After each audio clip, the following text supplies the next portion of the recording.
On today's episode of Bill and Frank's Guilt-Free Pleasures, we talk about the devastating effects of a public thumbs up. We talk about breakups at Starbucks. And we discuss a song that set us up for complete and utter failure. You're hearing our take on Look Away by Chicago.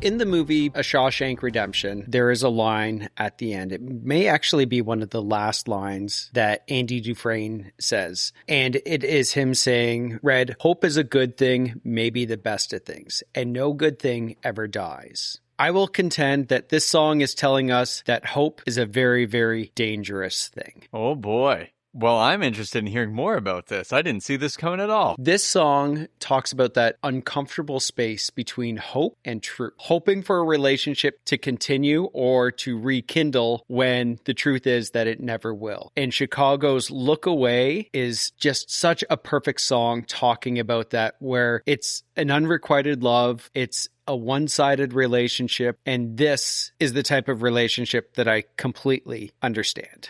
Oh boy. Buckle up, folks. It looks like Frank's going to be spilling his soul in this episode. And you can listen with your ears while you look away.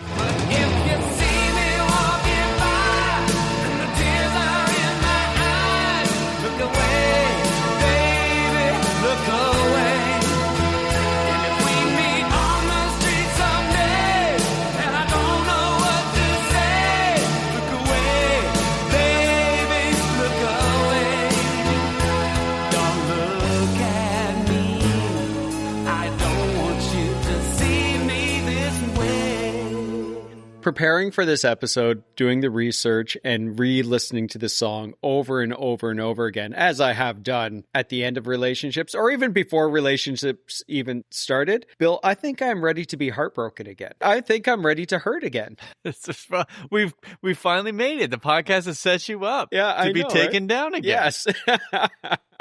Okay, well, I guess this is kind of like a category, but my opening question, I guess, for you would be, do you remember when you first heard the song? My very first memory of the song, it was on a mixtape that I made off of the radio. Right. And I remember my grandparents were away for the summer on vacation. I think they were in Hawaii or something like that. And it was my job to cut their grass. I do remember distinctly in my grandparents' backyard pushing the lawnmower and this song being in my ears and just almost anticipating that time where there's the broken relationship where you haven't gotten over the person and just experiencing that and thinking, when that happens, I'm going to be grown up and I can't wait to be grown up. Oh, man. This brings back memories of our earlier Phil Collins episodes where we knew that these songs were designed to break our hearts and we were looking forward to having our hearts broken. Know. Oh. Well, I'm ready to have it broken again, Bill. Okay. Well, this song really inspires you. I know, right? Man, the first time I heard this song, I watched it. It was a video. I watched the video on Video Hits. Yeah. I don't know if you remember Sam on CBC's Video Hits, but she introduced it. And all I could think was, man, this is depressing. Yeah.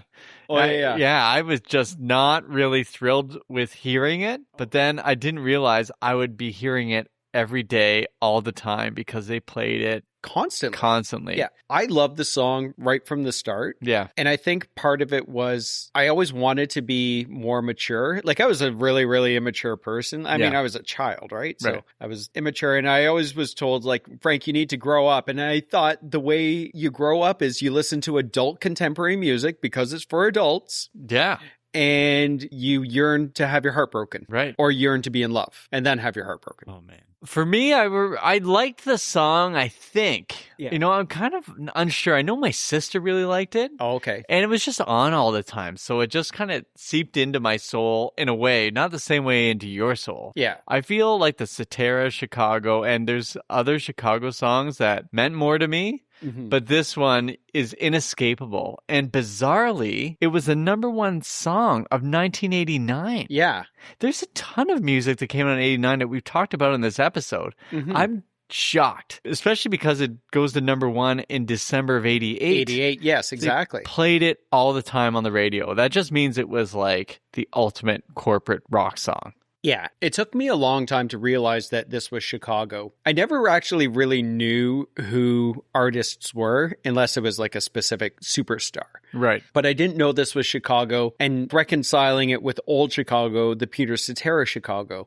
Right. Because this is from Chicago 19, which was... two Chicagos removed from the last Cetera. And we should probably talk about the band a little bit here, too, because Peter Cetera left Chicago in 1985-ish, I think, right? Yeah. I mean, this is the thing. Chicago kicked him out because he wanted to have the Phil Collins deal. Yeah. Where he'd do half and half. They said, no way. And Cetera has no time for these guys. Like, there's some great interviews where he's just like, listen, they're just a mess and they're selfish and I'm glad to be free of them. But it's really interesting because the David Fosterization of Chicago, which comes in Chicago 16 and 17, right? Correct. That's when he draws away from the horns, which is old Chicago's calling card. That's right. So he takes away the horns, puts Cetera as the front man, and it's power ballad. Yeah. And there's resentment in the band towards Foster and Cetera. Right. But after Cetera leaves, they still go in this direction. They're following the corporate money, right? And they get Foster to produce Chicago 18. Yes. Yeah. And which has the song, the one I really love, Will You Still Love Me for the Rest of My Life? That was written by David Foster. Yeah. And that does fairly well. It goes to number 3.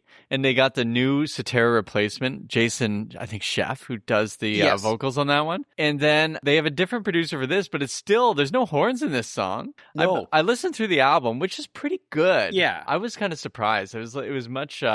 deeper if you are into Chicago 80s slickness, I guess. But I am. So I liked it. And I still have this feeling that these guys are a bunch of jerks. Yeah. Because Bill Champlin, who I think joined the band in 81. So he was there. And I think he had some vocals on Hard Habit to Break. Yes. And then he started getting more singing duties once Cetera left. Mm-hmm. So he sings this one. He also sings What Kind of Man Will I Be? Yeah. Oh, man, that's a good tune. Oh, it's a great song. On this album as well. Yeah. But he gets fired from the band in 2008 or 2009. That's right, They're just a bunch of jerks because he released a solo album. Yes. So they Cetera'd him again. And he's just like, whatever. They're just musicians for hire now anyways. He had no time for them. Yeah. So right now, one of the lead singers of the band was in a Chicago tribute band. That's right. That's right. We saw in the Stereogum article. Yeah. So I kind of hate Chicago in some ways. Yeah. But they record a good song because this is a Diane Warren song. Totally. And you can hear that throughout the entire thing. The other thing that's really amazing with Chicago, so this is Chicago 19. So their 19th album. And they've been around for 22 years at this point. Sorry, no, 21 years because this was out in 88. 19 albums in 21 years. Yeah. That's a wild number of albums in 21 years. Right? I mean, I know we release an episode every week for now 5 years. Yeah. We did take a couple weeks off once. Yeah. Yeah. But we've also done like multiple episodes in a week as well. That's true. Yeah. And people are worried about us too. So the story of the song itself comes from Diane Warren's life. Wherever she works. She works in an office. She works in an office building, so it was a friend of hers who worked in the same building. So is she like in a room just writing music like Nick Cave would do? He has got an office somewhere and just writes music. Yeah, I think maybe they probably have a studio or an office space where artists can come in and start smashing stuff out and, do reports on it. Yeah, that's right. Now it sounds like office space. Yeah. So she has a friend who's still friends with her husband. She divorced. Her ex, yeah. Well, was it her husband or was it an ex-boyfriend? Oh, maybe I thought it was an ex-boyfriend. Maybe ex-boyfriend. So they were still friends. And then she meets somebody new. Yeah. And the guy's not taking it well. It's clear that he thought that they were getting back together. Right. I wonder where I've heard this story before.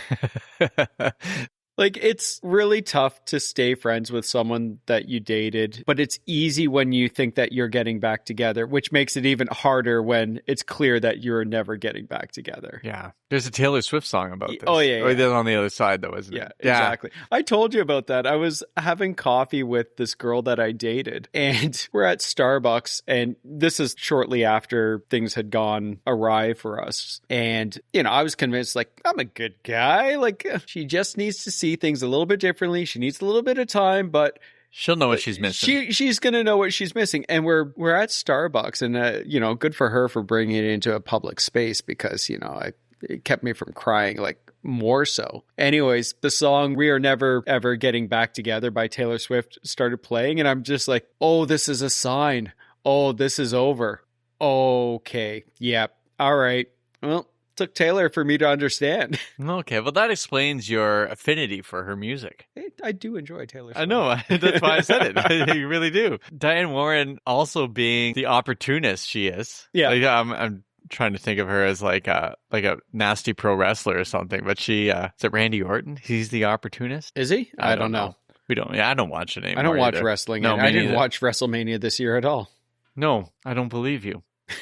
Okay. She says this is going to make a great song. I think the story I got, because I read in the Billboard Book of Number Ones, I'm pretty sure she said to the guy, hey, I hope you don't mind, but I'm writing a song about you. Yeah. And he was okay with it. It's always good for your pain to be put out there into the public where millions and millions of people are going to hear your pain. Right.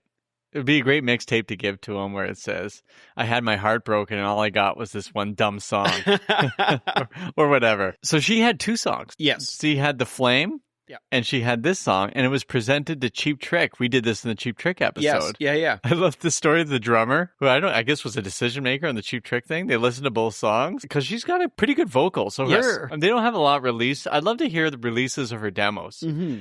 So they hear the demo for Look Away, the demo for The Flame, and they said, well, I guess we could do something with The Flame because at least it doesn't sound as bad as that other song. And they also presented this song to Europe. Right. I saw that on a YouTube comment. I wasn't sure if it was true. Yeah, I read it somewhere. But Europe refuses to record songs that other people have written. Right. Well, there's two number one songs, right? The Flame and this one. Yeah, exactly. Yeah, they both went to number one. She knows how to write a hit. And she's got quite a legacy. Yeah. Okay. So Chicago, even though they're also mad when their music isn't chosen, they take an outside song. Well, they had to because the record company said you have no choice. Yeah. You have to record an outside song. We need a hit song. Yeah. Right. And if you listen to the album, there's enough good stuff on it. Yeah. They just needed that hit. Now, this wasn't even the first single. It's like the third single, I think. No, it was the second single, I believe. The first one was I Don't Want to Live Without Your Love. I don't want to live without your love. Which isn't terrible. It's not terrible. It's a pretty good song. They also had What Kind of Man Would I Be, but the single version doesn't get released until the Greatest Hits album or something. So there's a different version that comes out later. Anyways, Look Away is a smash. Yes. And it's kind of the end of the line almost for Chicago. Pretty much in terms of hits, right? They definitely don't go back to number one. And this song went to number one for 2 weeks in 1988. Yeah. I think they might go to number 5 or number 10 or something. Yeah, tickle into the top 10, but that's about it. And then that's it. Yeah. And I mean, now they're still touring. I looked at their website. I don't know who's in the band still because people have passed away. Like some of the major players have passed away recently. Well, Peter Cetera's in his 80s. Yeah. Oh, I know, right? Yeah. And times are changing. I know. We're getting grown up, Bill. I'm getting older too. Oh, Landslide. Yeah, there you go. Stevie Nicks wrote that when she's in her early 20s. That's crazy. That's absolutely crazy. I can't write anything that profound without ChatGPT. I love how you said it was still profound. Okay. Well, speaking of profound, I know what the people want. Our song analysis. Our song analysis.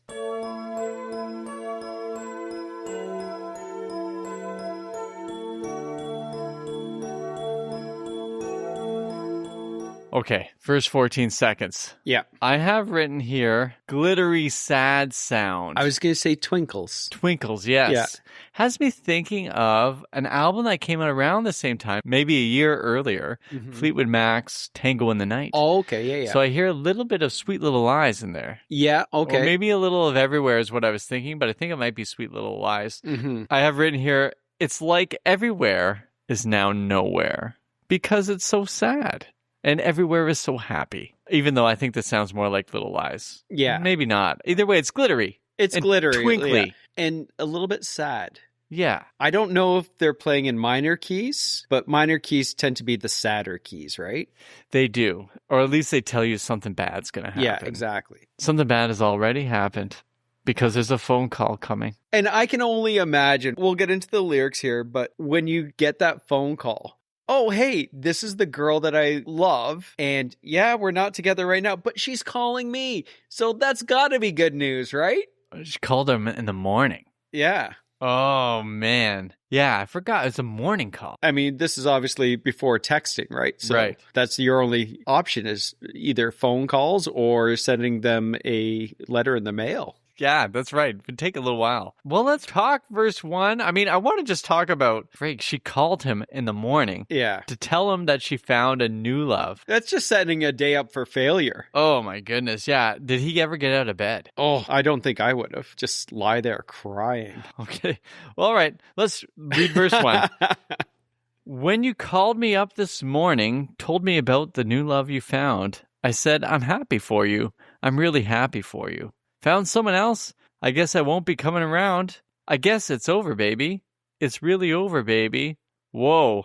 And from what you saying, I know you've gotten over me. It'll never be the way it used to be. So if it's got to be this way, don't worry, baby. I can take the news okay. We're really good singers. We're excellent. I think the more emotional the song, the better our singing is. I think so. We sing from the cockles of our hearts. Yeah. Like the gut of our hearts. Yes. Not the diaphragm. No. Which is why we're always out of breath. Well, you called me up this morning, told me about the new love you found. I said I'm happy for you. I'm really happy for you. Found someone else. I guess I won't be coming round. I guess it's over, baby. It's really over, baby. Whoa. And from what you said, I know you've gotten over me. It'll never be the way it used to be. So if it's gotta be this way, don't worry, baby, I can take the news okay. But if you... All right, that verse is really long. Yeah. So I thought it might be broken up, but it's not. No, they're broken up. Yeah. Why am I bothering? I'm just going to keep going. Okay. So we get the phone call in the morning. Yeah. There's a back and forth. It's an interesting song. This is different from most tunes where it's very conversational. Yes. And the way Champlin sings is like he's kind of talking, kind of singing. Like, I don't know how to pin his voice down. You believe that it's a conversation. So obviously it's after the phone call. So does he go to her place and start talking to her and expressing how he feels, which can be good, can be cathartic, but I've also found is never a good idea. No, never. No, I think he just stays in bed all day. Yeah, okay. He says, so he's just calling her back like later in the day. I said, I'm happy for you. I'm really happy for you. That's quoted. And then I don't think he says any of the other things to her. I think he just says, this is my take right now. Okay. Hot take, maybe. Yeah. I'm really happy for you. And then in his head, this is his dialogue. You found someone else. I guess I won't be coming around. I guess it's over, baby. I'm wondering, because I feel that would be, at least if it were in my life, I never really say how I feel. Yeah. So good. Or so well. I try to tell people how I feel, and it just never comes out right. Yeah. There is this problem of saying what you mean. It's not easy. No. And then it also has to be filtered through someone hearing it. Exactly, which is why I usually chat GPT all of my conversations. It's right. It goes so well. It does. Yeah. But I also love the line here because he says, I'm happy for you. I'm really happy for you. So he's repeating it. It's like he's trying to convince himself. Right. And maybe they are still talking because, I mean, even though the quotes are there, he does say, I guess I won't be coming around. I guess it's over, right? Right? He's repeating things again. So here's the realization. And this is that uncomfortable space between hope and truth. So he was hoping, but the truth is that they were never happening. Right. Yeah. I feel like, I know I said it was in his head. I still think it kind of is because of those quotation marks. But it says here towards the end of that verse, I know you've gotten over me. It'll never be the way it used to be. So if it's got to be this way, don't worry, baby. I can take the news okay. What is this way? Is it this way she can't see him anymore? No, this is the way that I read it. If it's got to be this way, I think he's still trying to convince himself that he's happy about this situation or he's okay with the situation. He is not. Right. He's not. Yeah, especially when he says, I can take the news okay, which I've never seen in a song, especially before the Taylor Swiftians where they do the talky stuff. Yeah, right? Okay. But the idea... Don't I know you're besmirching Taylor Swift here. But don't worry, baby, I can take the news okay. Right? That's a line that somehow works in this song, but reading it on paper, it's like, this is a song? Yeah. Who writes like this? Especially the way they say it. I'm going to go back to that line. It'll never be the way it used to be. This is a separate time at Starbucks talking with an ex. Yeah. And this is one that I didn't stay friends with. Right. This was an ending it was a bad ending to things. Yeah. And she kept saying, like, you're so important to me. I just want things to go back to the way that they used to be. It wasn't me ending the relationship. It was her because she had moved on to someone else. Right. But she just wanted that friend still. And I was like, no, you screwed me over. Yeah. And this was a exercise of me basically saying, like, barfing out how upset I was about all this sort of stuff. And we tried to stay friends. It was like, no, I'm not doing this. I can't do this. Like, you really, really, really hurt me. And that line of, it'll never be the way it used to be. And I kept thinking about when she was saying, I just want things to go back to the way they used to be. It's like, oh, okay. So you want me here around as a backup just in case things go south with this new guy. Right. But I'm not waiting for you anymore. I'm not doing this again because I've done this too many times. You don't want to be the Paula Cole song. Remember that one, Ordinary? Oh, He's yeah. your Holy Mary. Yeah, I love that song. I love that song and hate the song because it nails how painful it is. Or I was thinking about I don't want to wait for our lives to be over. I like that song. Oh, yeah, it's a great song. Okay. I told you I saw Paula Cole in concert, eh? I went to Lilith Fair, yeah. I saw her at the Horseshoe. Oh, like wow, a small okay. show. Yeah. It was really cool. Okay. I don't want to one-up you here. No. I think you did. Mine was better. But you did. You Yeah. did. I don't want to one-up you, but I went to Starbucks with an ex who made me read a letter in front of her about all the things I had done wrong. And, did you stay friends? Oh, I don't think we were ever friends. I just, I felt kind of bad about it, but I also didn't feel bad about it. You also didn't care. I remember you talking about this. Yeah, I saw you like a half hour later. Maybe I'm not the person I think I am. Yeah. I'm just kidding. You're a good person. I am a good person. Now, oh yeah. Okay. All right, so the ending of this verse, I can take the news okay. I'm trying to picture his voice. And when I say picture his voice, what type of person has this voice? I have two ideas. Oh, okay. One is a sausage salesman outside the Sky Dome. Oh, okay. I don't know why that comes into... Or the sausages! Yeah. I can take the news okay. Got some dogs here. Yeah. Maybe something like that. But he's got a voice where it's like, I know this voice. It's a proclamation type of voice, Yeah. right? Yeah. Maybe like a Paul Revere. Right. Did Paul Revere sell hot dogs? No, but he told the people that the British were coming, right? Oh, bit of a Laura Secord move, huh? Yeah. Okay. Well, Laura Secord, she was quiet. She just hiked 32 kilometers with a cow. Right, but that cow could speak. In my version of the movie, the cow is like a whole character. Yeah. It's voiced by Dwayne "The Rock" Johnson. Okay, yeah, and he's got a lot of sass about him. He does. How did we get to this? I don't know. How has no one ever picked up our Laura Secord movie? Time is right. I think the whole podcast is about getting that Laura Secord movie made. I think so, yeah. All 5 years in the making. This leads to the chorus. Yes. Back on track. But if you see me walking by and the tears are in my eyes, look away, baby, look away. If we meet on the street someday and I don't know what to say, look away, baby, look away. Don't look at me. I don't want you to see me this way.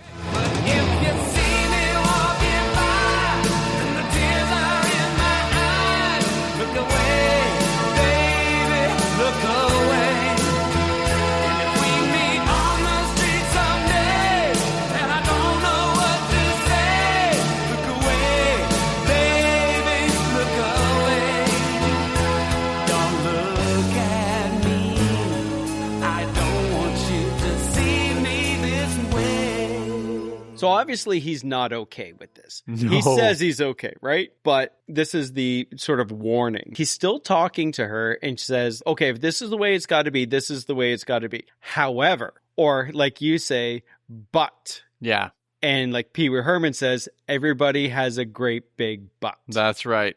But if you see me walking by. And the tears are in his eyes.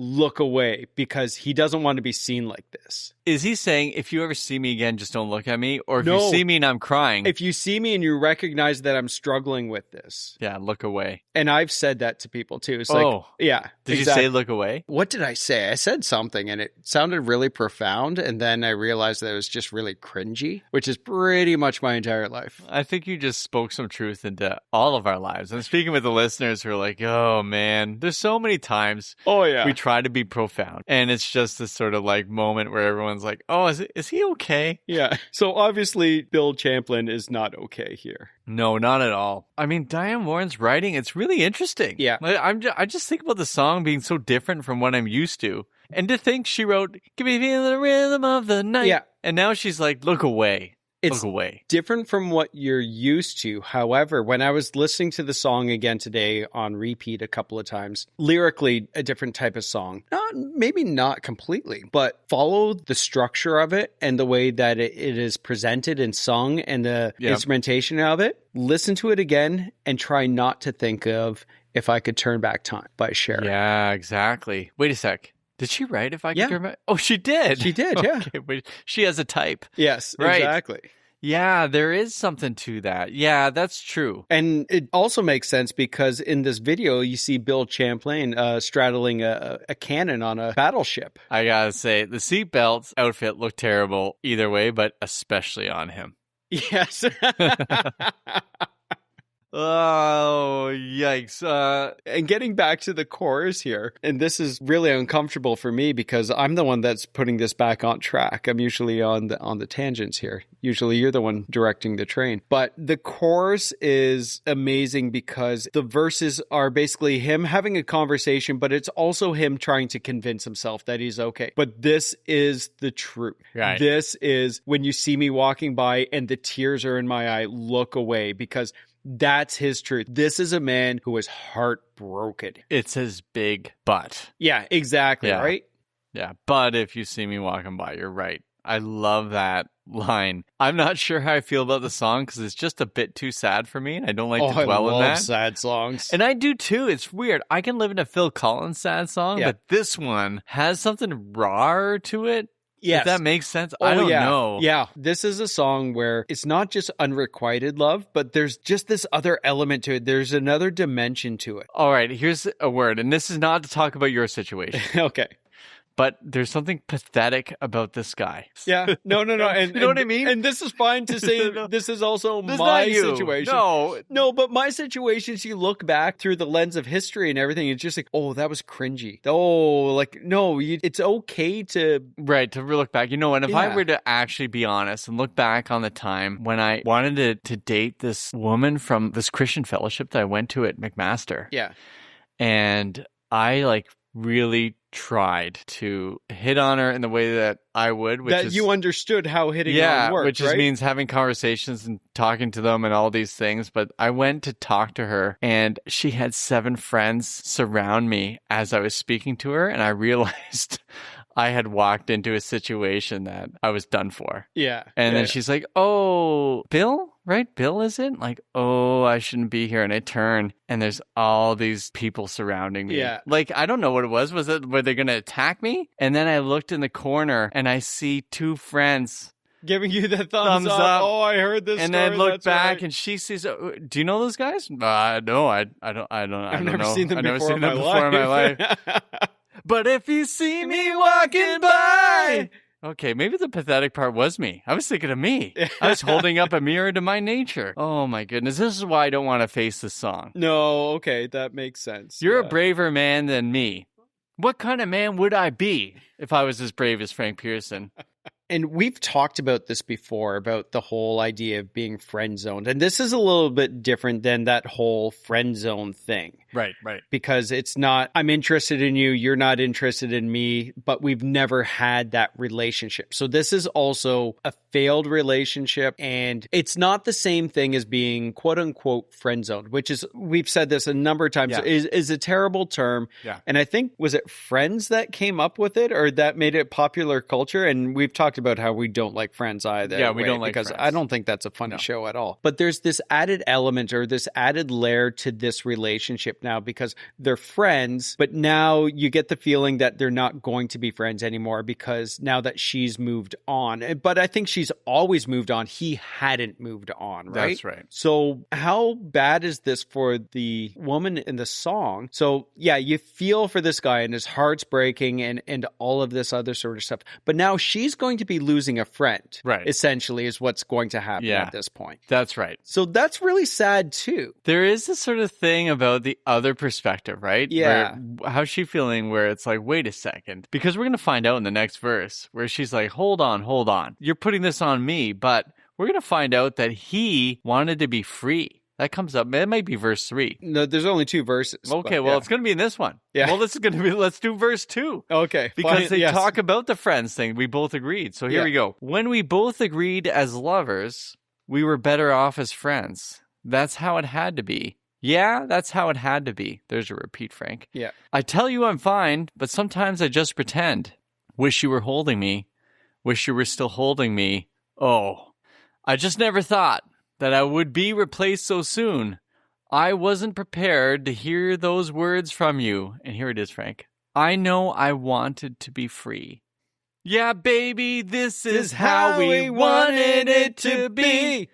Actually, you did some harmony there. I got really confused because I was reading the lyrics wrong, and then I think the harmony actually came out by accident. Right.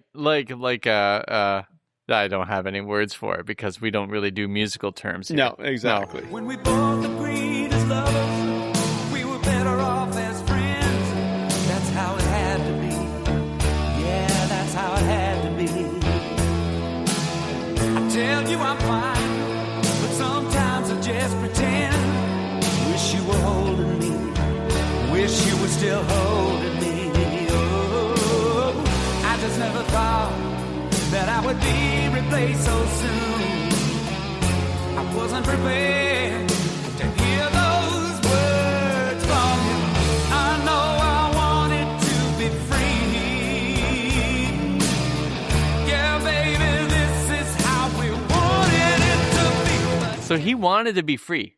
Yes. That's interesting. Mm-hmm. A guy wanting to be free, but also wanting her to be holding him. Yeah, so this is the selfish end of this dude, right? Because he wanted to be free, but was he expecting to find someone that was going to sweep him off his feet? Well, But now that she has had that happen to her, now he's feeling hard done by because, oh shoot, this was supposed to happen for me, not for you. Right. Right? So that's kind of a sleazebag move here. Right. So there's a lot of songs where the guy's hurting, but he's not an innocent party, which I like because at least that's fair. And if I were to look at my own life, like when I tell the stories of my dating life, I think I try to downplay certain elements where I know I'm really am the bad guy. Yeah. I'll try to make myself look ridiculous, but there are moments where I was the bad guy. No.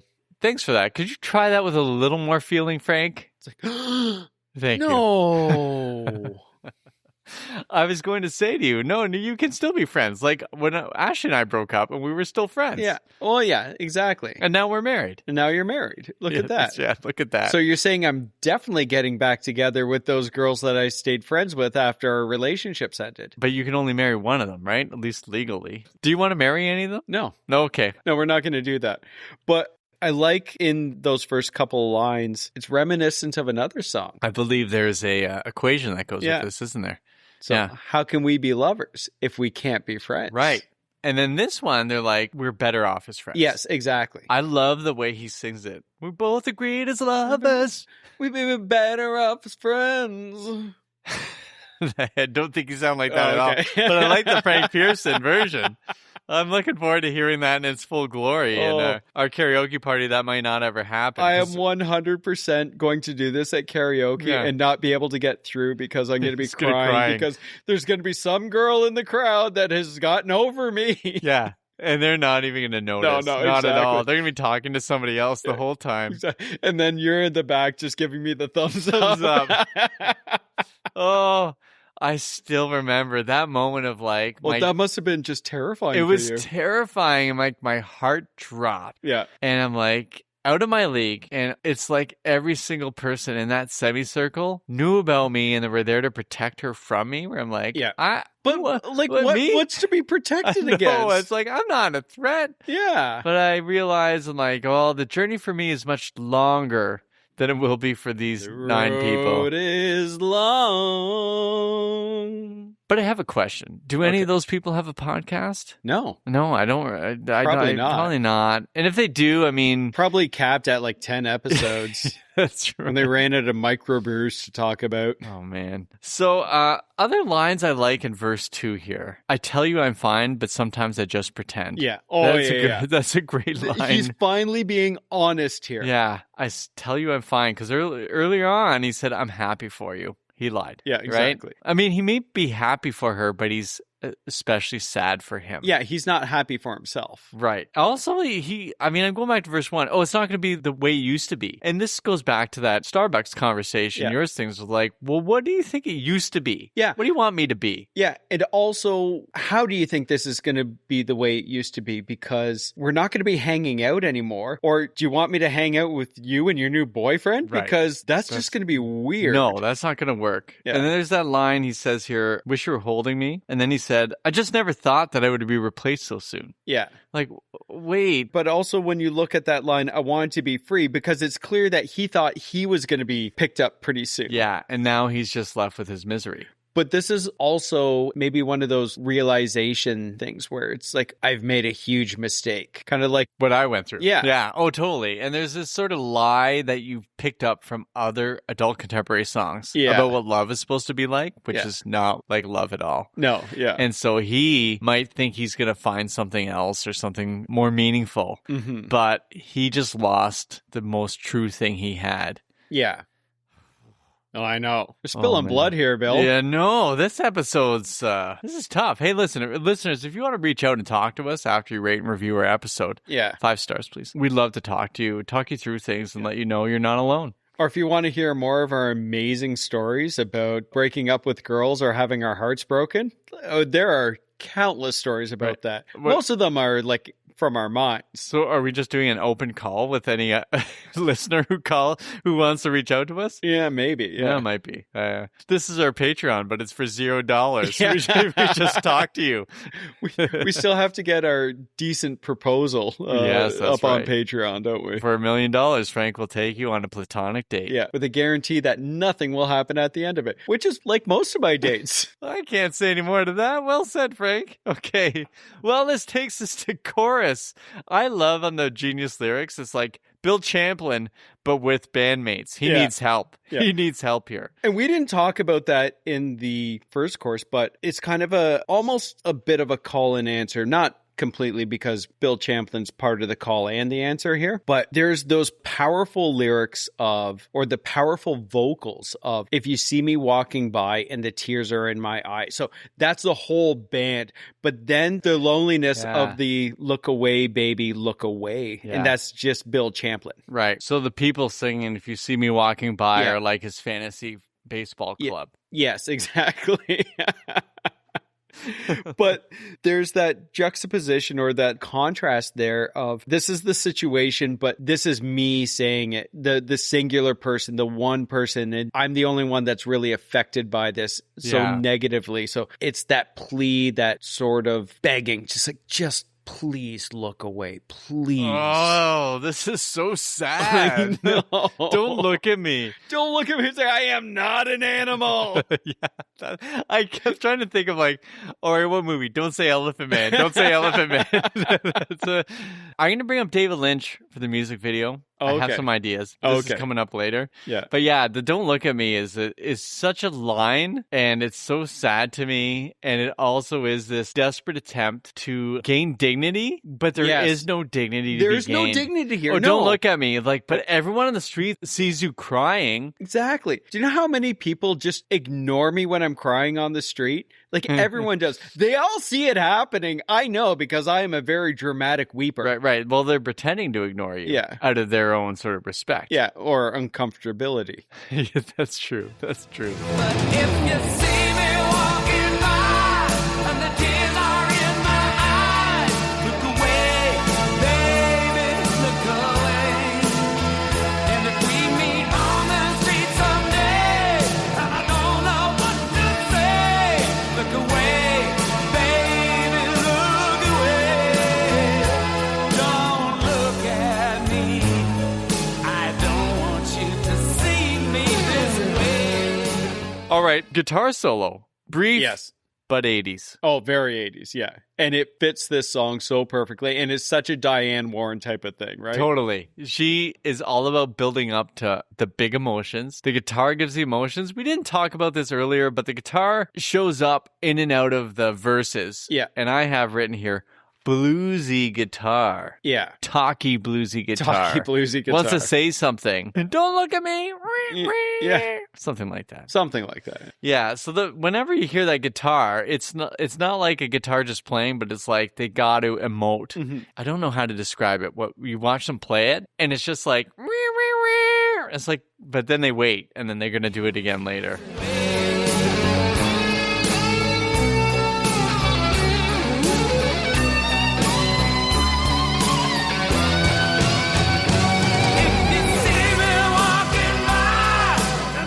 There is a guitar throughout the song and everything, but it seems like if this was played at a concert, the song would be going on, then there would just be some guy walking out with a guitar from backstage just to play this guitar, and then he just disappears again. Right. Because that's the way it feels. Yeah, I'm thinking of Slash coming out of that church Oh, yeah. with his unplugged guitar. November Rain, yeah. I mean, I hate Guns N' Roses as a rule. Yeah. But I that do. song's amazing. I love that part. I love all that stuff. Yeah.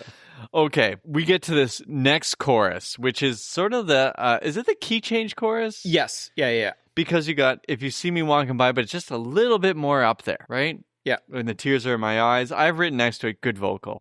That's me thinking of Tom Bryan's bashing of this song on the Stereo Gum article, the number ones. Yep. You got, if you see me walking by, the tears are in my eyes, look away, baby, look away. And if we meet on the street someday, and I don't know what to say. Exactly. And that happens in the previous chorus as well. That just gets punched up right there. And that's big for me. Yeah. Oh, absolutely. And then Especially in the key change yeah. chorus, right? And the next line, look We're assuming away. it's a key change, right? Yeah, of course it's a Okay. key change. Yeah. The changing of the keys. Yeah, exactly. Look away, baby. Look away. Don't look at me.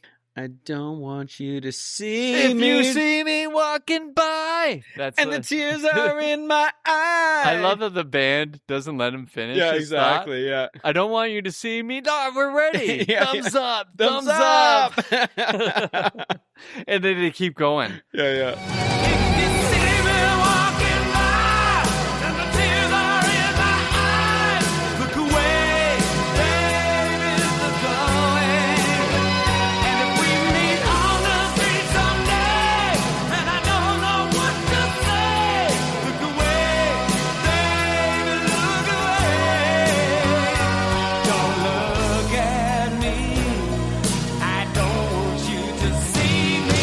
You see me walking by and the tears are in. It is great. It's the awesome. double chorus with the key change and then interrupt chorus, Yeah. which is very funny, but they're going to interrupt again. Exactly. It comes to the end. Don't look at me. I don't want you to see me. And then he's saying this way, but then is Bill Champlin interrupting himself? here? Yeah, because you can see the producer actually turn down the volume because Yeah. he actually does say, I don't want you to see me this way. Yeah. But the this way is so low in the mix. Yeah. And then it's, But you can hear it. Yeah. yeah, it's almost like Bill Champlin from the past. Yeah. Saying the beginning lines. Yeah, exactly. So the song is bookended. Yeah. And here it is. And this is really, really sad. When you called me up this morning, told me about the new love you found, I said, I'm happy for you. I'm really happy for you. And then fade The to end. black, Yeah, right? it ends. It doesn't have the easy fade out. Just kind of ends. Yeah. Like, they actually do the proper ending. There's a resignation in his voice. Yeah, I'm really happy for you. But he's not. He's not happy for her. You know how we know he's not happy? Because he has a quivery end. Yes. That's what I have here. I'm really happy for you. Because he's crying on the street and people are just ignoring him. Yeah. And he just wants someone to ask what's wrong. And then you tell them about the conversation you just had at Starbucks. That's right.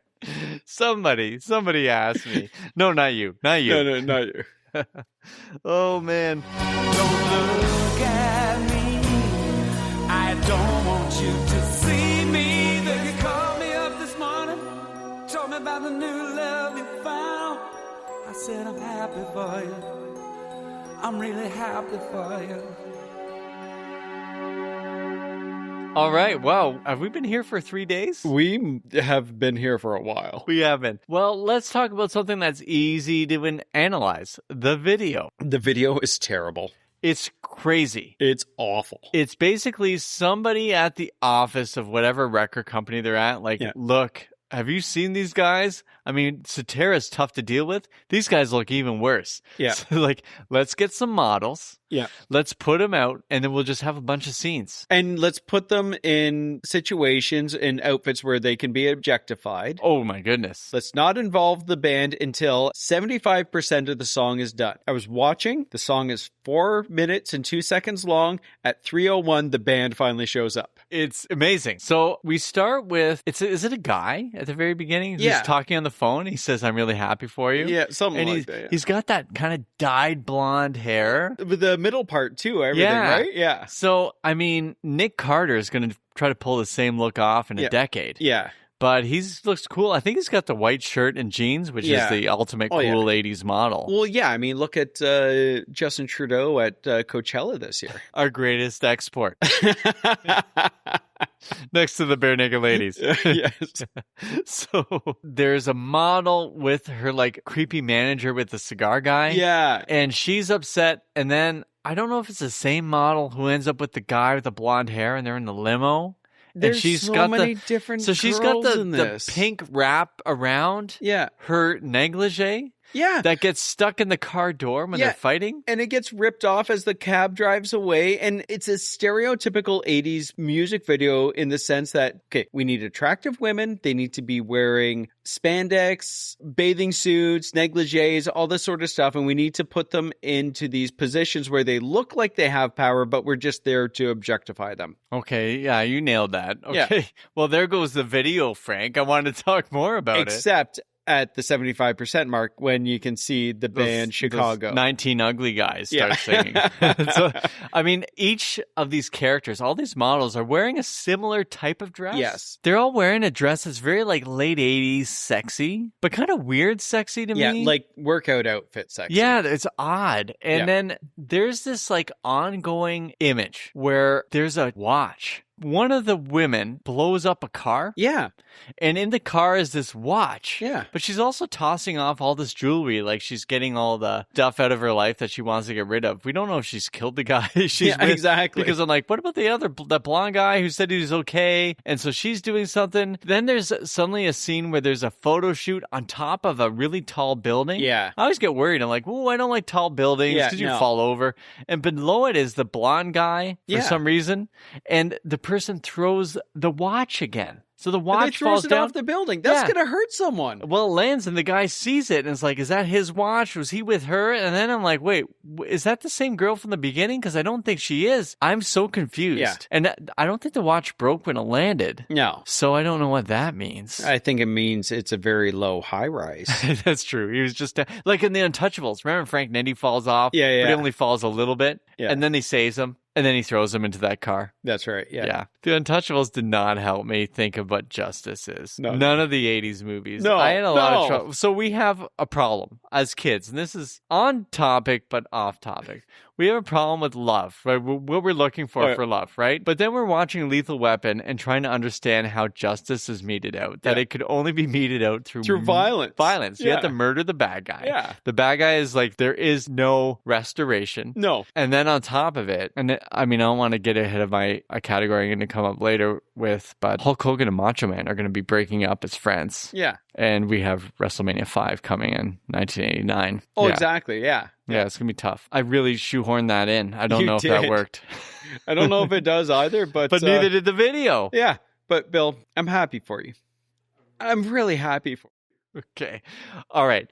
The video is a disaster of a video, but it is designed to get young men watching it, which gets it on MTV. George Michael does this with his videos, but they're way more interesting. Yeah. His Freedom 90 video is going to come out in a year, maybe 2 years, is so good. Yeah. And it has all these models, but it works because they're playing up the whole idea of models, and this movie can't pull off models the way George Michael does. Yeah, exactly. You have a category related to the video. Yeah. How can we make a better video? Okay, you got one already? I'm going to piggyback off of that small percentage of the video where it's the band playing in a small club. I like that aesthetic, and it's the band playing at a club, but it's him singing to a girl in the crowd who's there with her new beau. But it's way more emotional. It's less rocky than what they show in the actual video, but it's him emoting. You have to see his face, and I get it. The band is not necessarily MTV ready, but it could be maybe interspersed with clips of that couple in better times. But when it's the chorus, if you see me walking by and the tears are in my eye, and it's him just emoting to the crowd and to her, but she's enamored with her new beau. So it's even more painful. I want to feel all the feels. Like, I just want everyone to understand what I have gone through at Starbucks so many times here. You know, it was really tough reading that letter that I was given in Starbucks. It's so bad because all I could think about was like, how do I get out of this?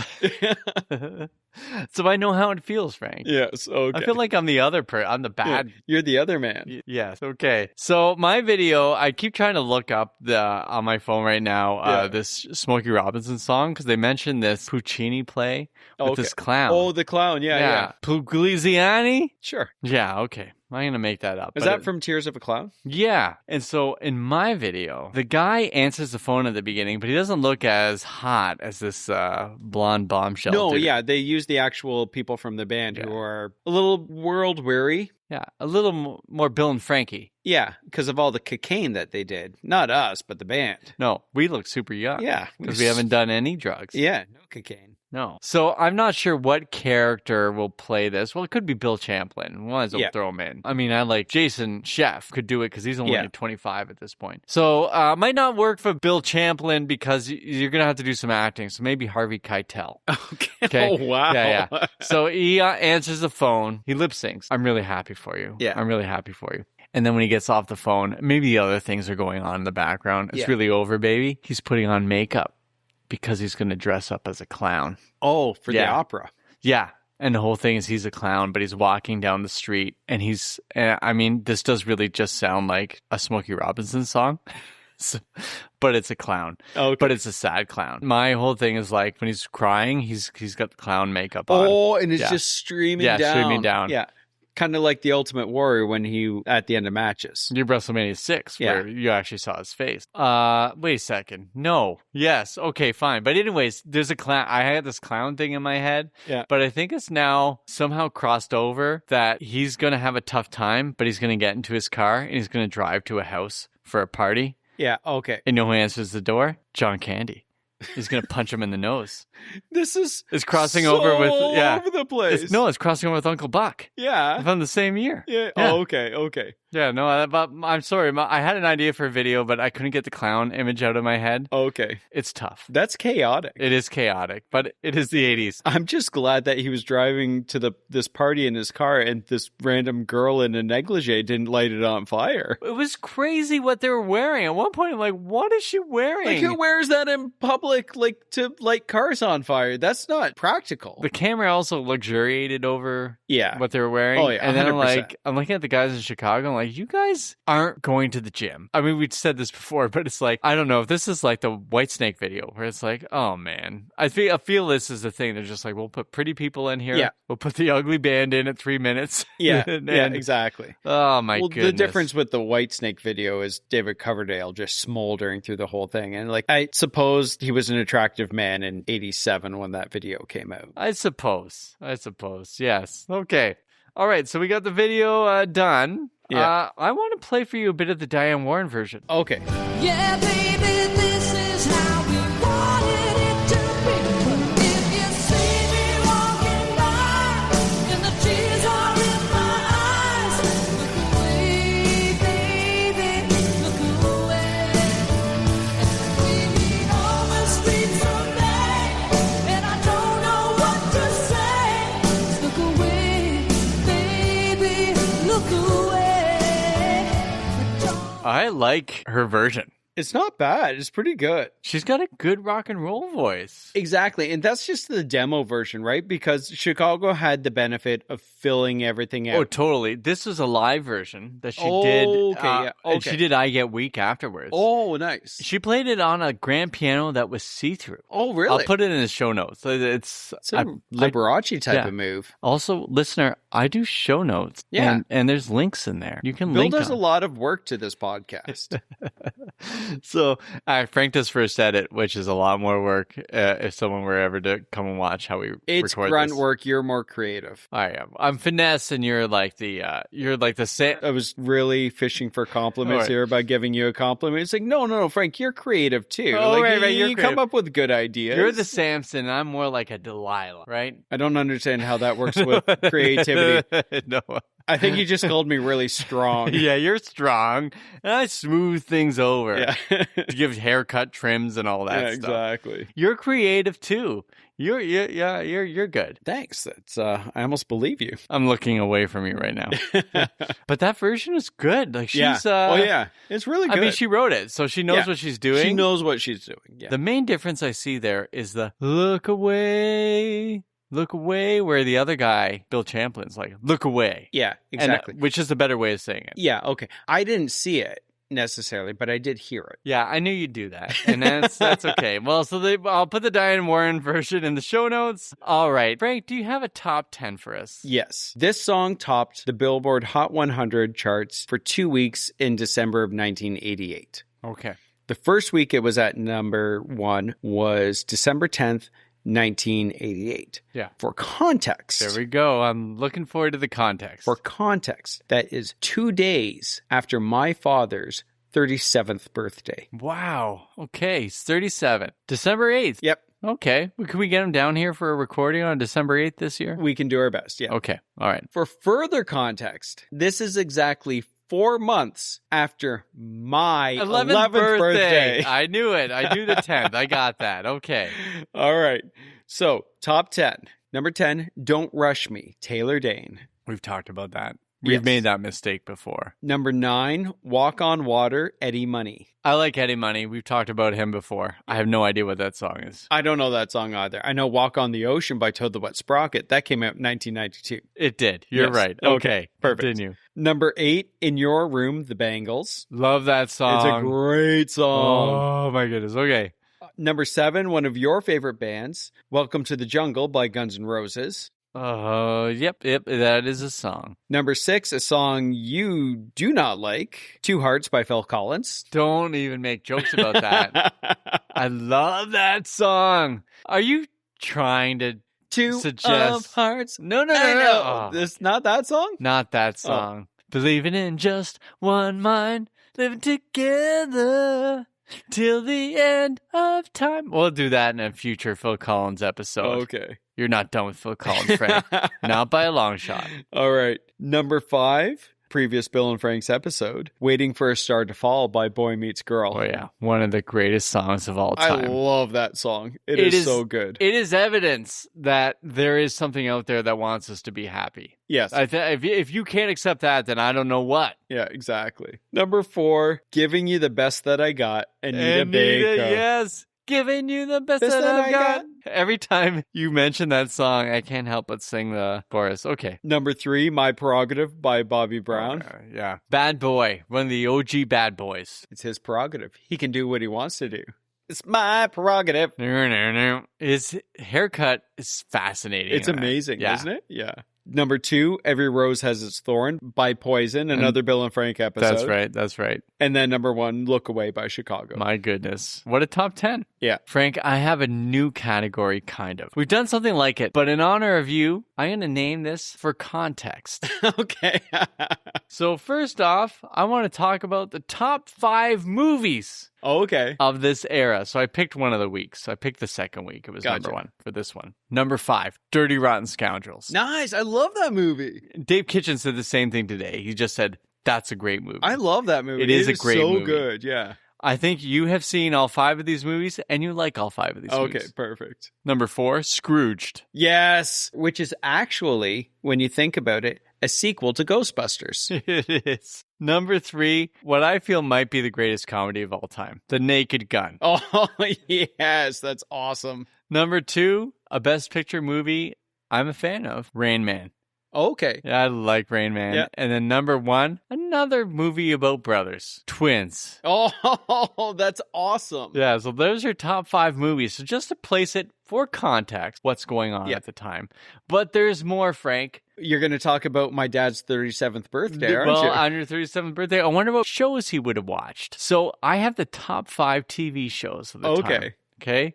Number 5, The Golden Girl. My mom loved that show. Number 4, this surprised me. A Different World was number 4. Oh, yeah. Okay. Number 3, Cheers. Yeah, okay. Number 2, Roseanne. Number 1, any guesses on what the number 1 show in 1988 would be? I'm going to say, because there was a switch from The Cosby Show to The Simpsons. I'm going to say it was still The Cosby Show. You're correct. It is The Cosby Show. Oh, okay. So Cosby Show, of course, with Different World being a spinoff. Yeah. Of those 5, 4 of them are NBC. Only Roseanne is ABC. Oh, wow. NBC owned it for years. Yeah. Okay. But then I wanted to do deeper research, Frank. Oh, okay. Okay, so we're going deeper. Don't worry, I got lots here. Oh, perfect. I want to know about the 5 TV movies specials, the top 5. And the shocking part, it's not shocking, it's December. Yeah. And this is before like cable TVs got their big thing. And this is before Hallmark movies. That's right. But most of these, actually, all 5 of these are Christmas specials. Well, that makes sense. Okay, number 5, A Charlie Brown Christmas. Okay, yeah. Number 4, The Little Match Girl. We'll talk more about that in a moment. Will we? Sorry. Okay. Number 3, Frosty the Snowman. Yeah. Number 2, Rudolph the Red-Nosed Reindeer. Yeah. And number 1, the 40 million people viewed show that stunned the public. They didn't realize this would be so big. A Very Brady Christmas. Oh, okay. Yeah. I remember when that came out. Yeah. So Little Match Girl actually came out in 1987. That stars Blanche from the Golden Girls. Okay. Rudy from the Cosby Show, and the guy who voiced Kit for Knight Rider. So that's amazing. It's amazing. But of course, A Very Brady Christmas was huge. Yeah.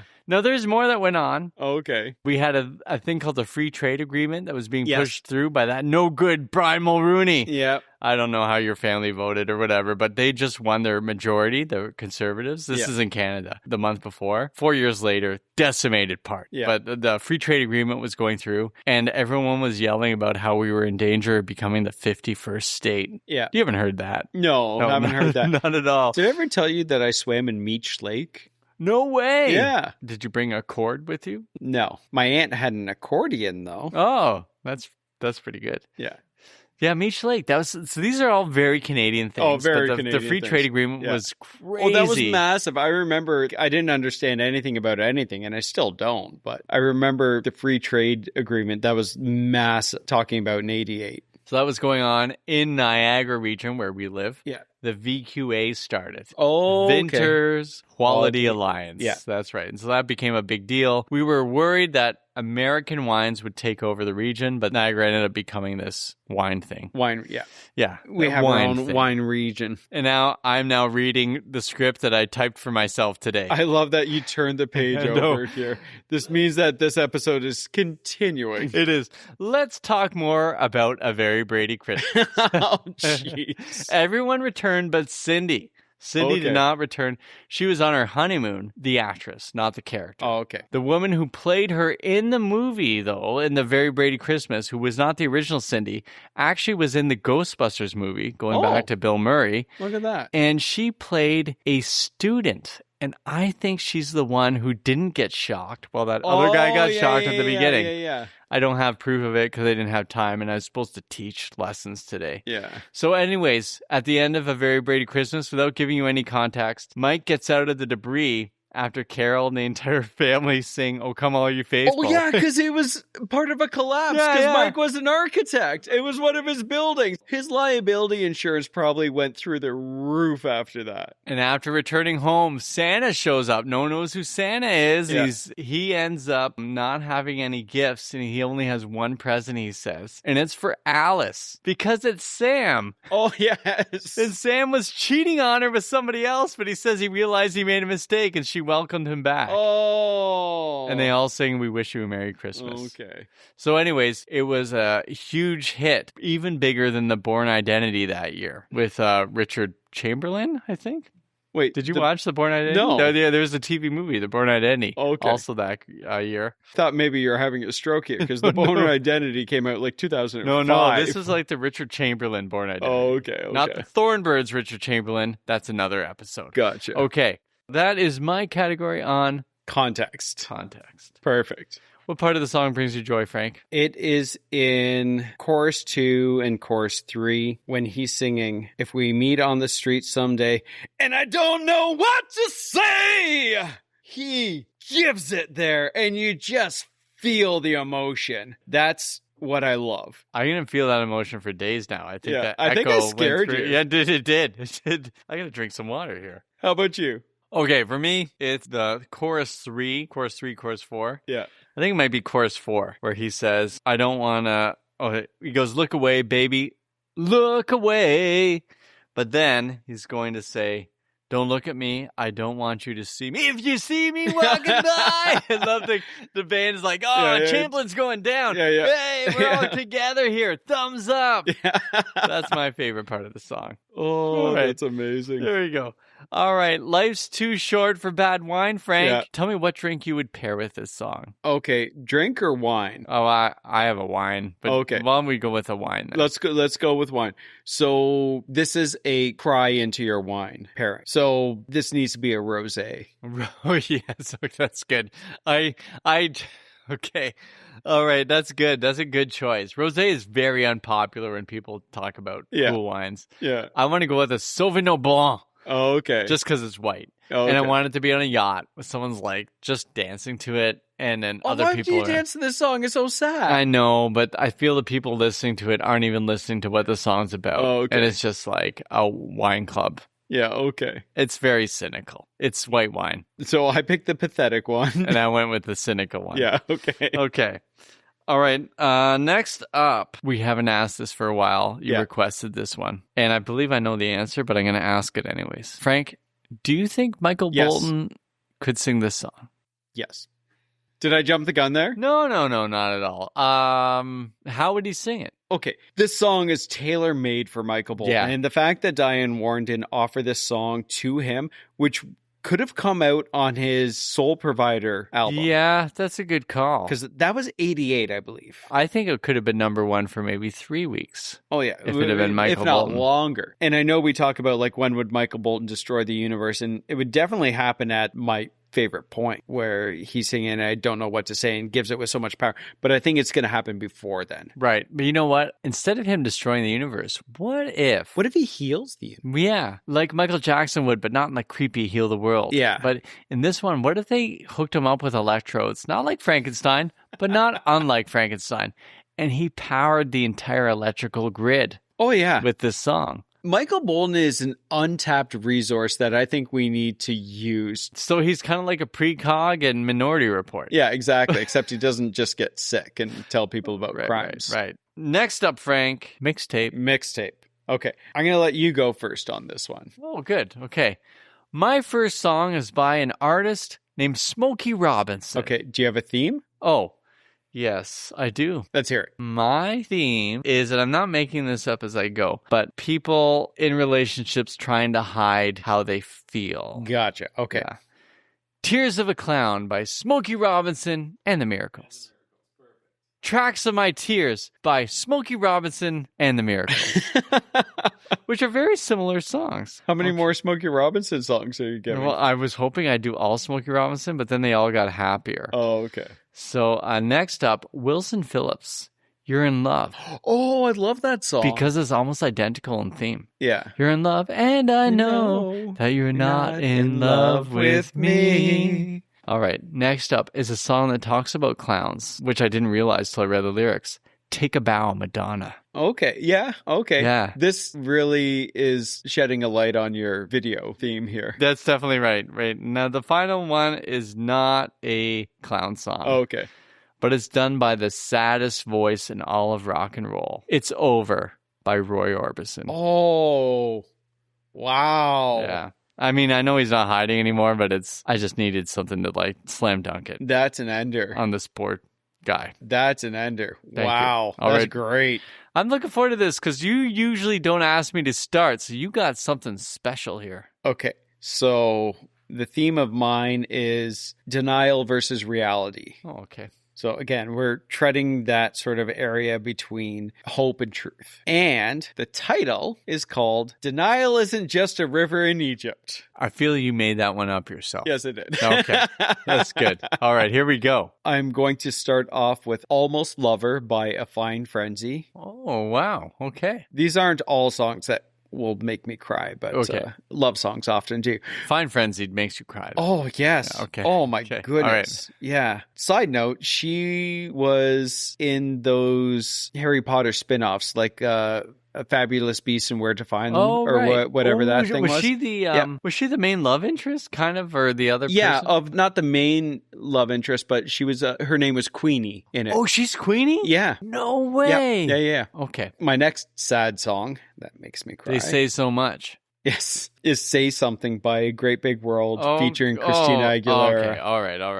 I know. Stop. I know. No, I'm tearing up. No. Okay. Okay, next one. Switching gears a little bit here. I almost went with All Too Well by Taylor Swift, but I'm going with We Are Never, Ever Getting Back Together. In honor of that Starbucks. Yes, time. exactly. All right. Following that up with Making Love Out of Nothing at All by Air Supply. Yeah, undeniable. Then Stay, I Missed You by Lisa Loeb. Oh, yeah.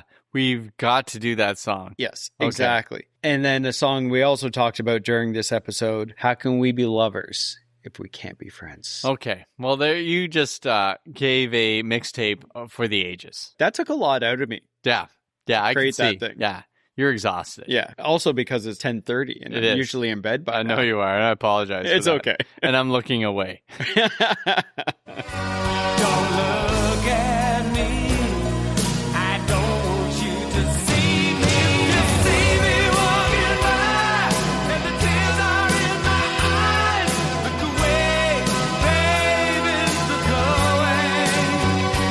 Don't look at me. I don't want you to see me. We want to thank you for joining us through our emoting through Look Away by Chicago. There was a lot that we went through. I think we laid a lot out during this episode. Yeah. I think we cut about 3 hours out of this episode. We may too. have, yeah. Mostly gentle weeping and a lot of confessionals and admissions, but Yeah. I think the product we put out was pretty good. Okay. Yeah. That's good. That's good. And we want to thank our listeners for joining us each and every week. But, you know, when you send us a message in the morning and you tell us about a new podcast you found, Bill and I want to say that we're happy for you. We're really happy for you. But if you listen to our podcast and you can hear the tears that are in our eyes, we ask that you look away. Just look away. Don't look at us. We don't want you to see us this way.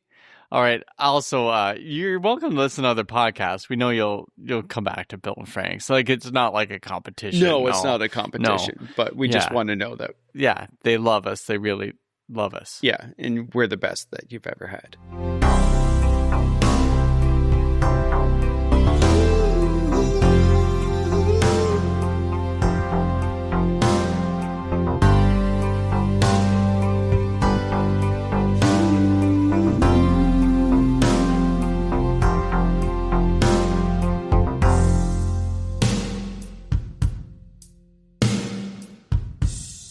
this is tangential and we can cut it, but It doesn't sound like us. no, but I don't know if we ever talked about how we became Bill and Frank's Guilt-Free Pleasures. That we were Guilt-Free Pleasures, and then we found out there was a rival podcast called Guilt-Free Pleasures. Yeah. And so we had to quickly call up our friend Chris Newkirk, who gave us the idea of calling it Bill and Frank. Like Yeah, Bill we and, had to pivot real quickly. Yeah. like Bill and Ted's. And so we're like, all right, we'll do this, but it's Guilt-Free Pleasures.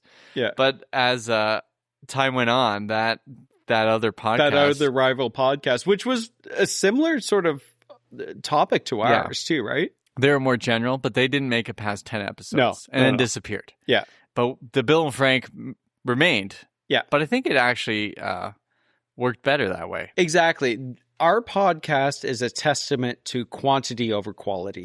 That's okay. Well, yeah. All right. That somehow matches whatever we're talking about here. I don't think maybe. so. Yeah. Maybe. All right.